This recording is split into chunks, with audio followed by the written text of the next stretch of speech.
इस वीडियो में हम फंक्शन और स्ट्रिंग को समझेंगे। फंक्शन और स्ट्रिंग को,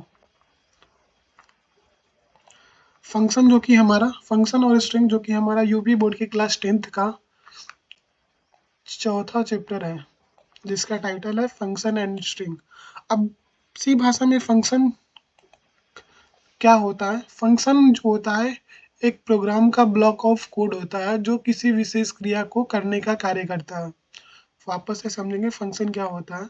फंक्शन एक ब्लॉक ऑफ कोड होता है प्रोग्राम का जो कि एक विशेष क्रिया को करने का काम करता है।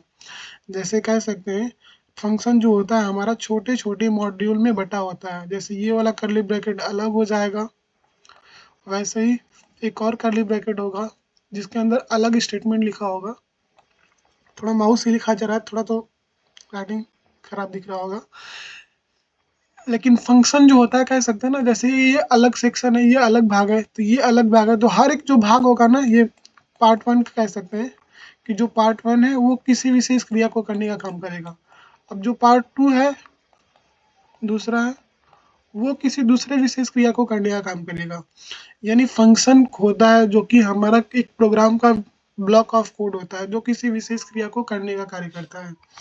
अब आगे समझेंगे, जैसे कि एग्जांपल लेकर के, जैसे यहाँ पे देखेंगे हम, यहाँ पे देखिए ये वाला जो है हमारा एक अलग ब्लॉक बना हुआ है। यहाँ पे बताया गया है कि यहाँ पे हम अपने फंक्शन को डिक्लेयर कर रहे हैं, फंक्शन डिक्लेरेशन कर रहे हैं, यानी इसे बोला जाता है फंक्शन डिक्लेरेशन या फिर फंक्शन प्रोटोटाइप बोला जाता है या फिर फंक्शन डेफिनेशन बोला जाता है कि करना क्या है हमको। तो यहाँ पे इंट ए नाम का एक पहले डेटा टाइप लिया, फिर उसके बाद ए वेरिएबल लिया गया। वैसे यहाँ पे भी इंट बी, तो यहाँ पे दो इंटीजर नंबर को जोड़ने का कार्य किया जा रहा है। अब यहाँ पे बता दिया गया कि कौन कौन सी वैल्यू है, कि इंट ए जो है ए के स्थान पे 5 है, बी के स्थान पे 10 है। तो ऐसे हमारा फंक्शन कार्य करता है, यानी यहाँ पे बताना पड़ता है कि फंक्शन का क्या है, यानी उसमें करना क्या है, कौन कौन से वेरिएबल है। और यहाँ पे डिफिनीशन वाले भाग में ये हमारा प्रोटोटाइप का भाग होता है। यहाँ पे गलत लिख गया है, डिफाइन की जगह पे डिक्लेरेशन होता है, डिक्लेरेशन या फिर प्रोटोटाइप फंक्शन होता है। और यहाँ पे होता है हमारा कॉलिंग फंक्शन, यानी करना क्या हमको। तो इस तरह से फंक्शन कार्य करता है।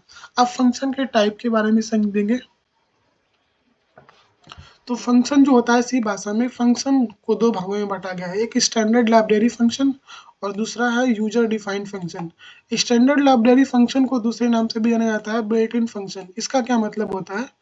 तो सी भाषा जब पहले बनाया गया था पहले, तो सी भाषा में ना पहले से ही कुछ फंक्शन बनाए गए थे जो कि, यानी कह सकते हैं ना एक मेमोरी होता है, मेमोरी के अंदर जब हम पहले से ही सब डाटा रख देते हैं तो उसे ही बिल्ट इन फंक्शन बोला जाता है। बिल्ट इन फंक्शन यानी इसे पहले ही डिक्लेयर कर दिया गया था जब इसे सी भाषा को बनाया गया था। यानी वह फंक्शन जो कि सी स्टैंडर्ड लाइब्रेरी में पहले से ही बनाए गए होते हैं, उसे स्टैंडर्ड लाइब्रेरी फंक्शन या फिर बिल्ट इन फंक्शन कहा जाता है, जो कि कंपाइलर को पता होता है।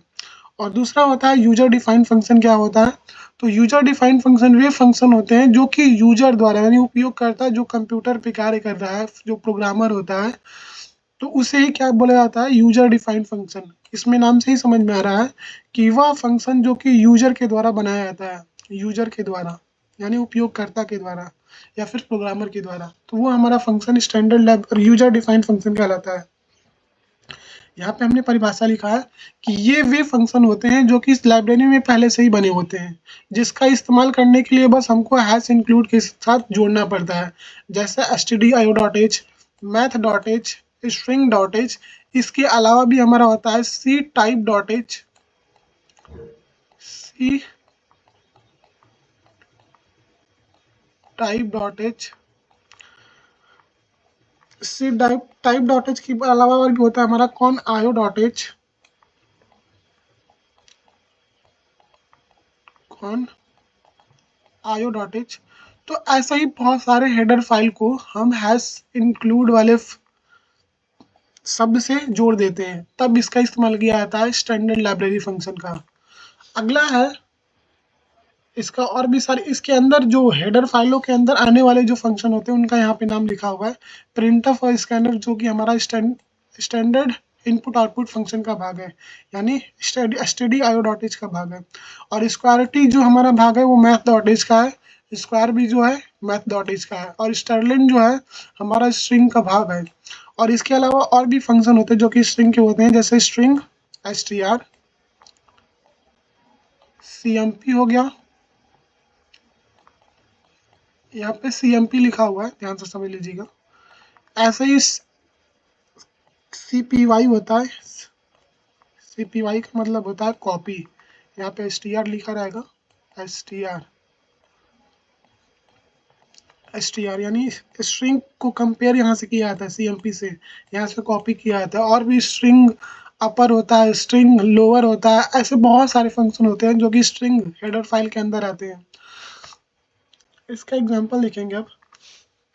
यहाँ पे मैथ का कार्य किया जा रहा है और पहले लाइन में हेलो वर्ड प्रिंट किया जा रहा है, देखिए ध्यान से। यहाँ पे हैश इंक्लूड stdio.h, यहाँ पे जो प्रिंटफ फंक्शन है, मान लीजिए आपको उदाहरण दे दिया कि इस फंक्शन में बताना है कि आपका कौन सा स्टैंडर्ड लाइब्रेरी फंक्शन है और कौन सा यूजर डिफाइंड फंक्शन है। तो जो प्रिंटफ फंक्शन है वो स्टैंडर्ड लाइब्रेरी फंक्शन है, और स्क्वायरिटी भी ऑल्सो क्या है, स्टैंडर्ड लाइब्रेरी फंक्शन है। अब उसका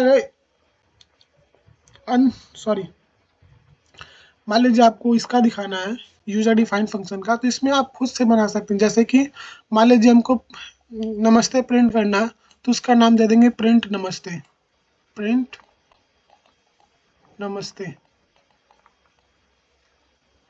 माउस से लिखा जा रहा है तो ये बहुत सही से नहीं लिखा जा रहा है, समझ सकते हैं कि बहुत कठिनाई हो रही है।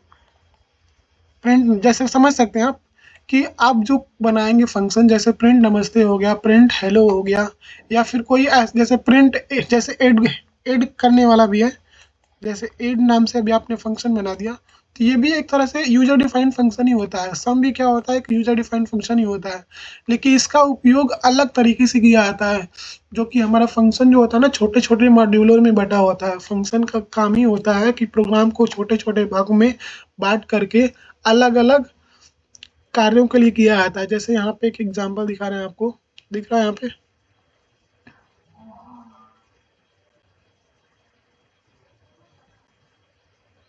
यही वाला फंक्शन है। देखिए ये वाला सेक्शन हमने बताया था अभी, उससे पहले जब हमने बताया था कि ये जो होता है फंक्शन का प्रोटोटाइप होता है। इसमें बताया जाता है सिर्फ ये आपको करना क्या है, यानी कौन कौन सा आप वेरिएबल और डेटा टाइप उपयोग कर रहे हैं। जैसे यहाँ पे ऐड जो लिखा है ये हमारा यूजर डिफाइंड फंक्शन है। यहाँ पे मेन भी है, इन जो मेन फंक्शन है वो भी यूजर डिफाइंड फंक्शन ही है। प्रिंटफ जो कि हमने बताया स्टैंडर्ड लाइब्रेरी फंक्शन है। तो ऐसे जो फंक्शन यहाँ पे उपयोग किए जा रहे हैं वो यूजर डिफाइंड फंक्शन है। यहाँ पे यूजर डिफाइंड है, ये हमारा प्रिंटफ जो स्टैंडर्ड लाइब्रेरी फंक्शन का उपयोग कर रहा है, ये भी हमारा यूजर डिफाइंड फंक्शन है। तो इस तरह से हमारा इस वीडियो में हमने सिर्फ फंक्शन के बारे में समझा और फंक्शन के प्रकार के बारे में। तो यहाँ पे थोड़ा सा यहाँ पे टॉपिक दिया गया है कि यूजर डिफाइंड फंक्शन क्या होता है। तो हमने बताया था कि जो खुद को बनाता है, जो यूजर खुद बनाता है उसे यूजर डिफाइंड फंक्शन कहते हैं।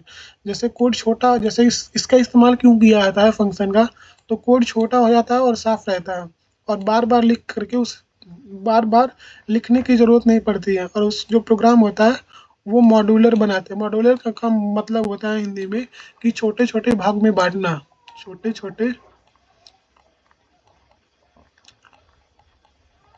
भागों में बांटना, छोटे छोटे मतलब यहाँ पे दो लिखा हमने।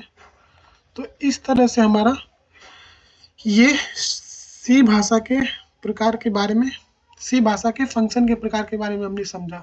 अगले वीडियो में हम स्ट्रिंग के बारे में समझेंगे, स्ट्रिंग क्या होता है। तो आशा करता हूँ जो फंक्शन था, फंक्शन का प्रकार था, वो समझ में आ गया होगा। थोड़ा सा जो हमने माउस से लिखा है वो थोड़ा सा अजीब दिख रहा होगा, लेकिन कोशिश करिएगा जो नोट्स यहाँ पे दिया गया उसका स्क्रीनशॉट ले लीजिएगा। मैं धीरे धीरे कर रहा हूँ, इसका स्क्रीनशॉट ले लीजिएगा। इसका भी ये एग्जाम्पल था हमारा। आशा करता हूँ समझ में आ गया हो। धन्यवाद।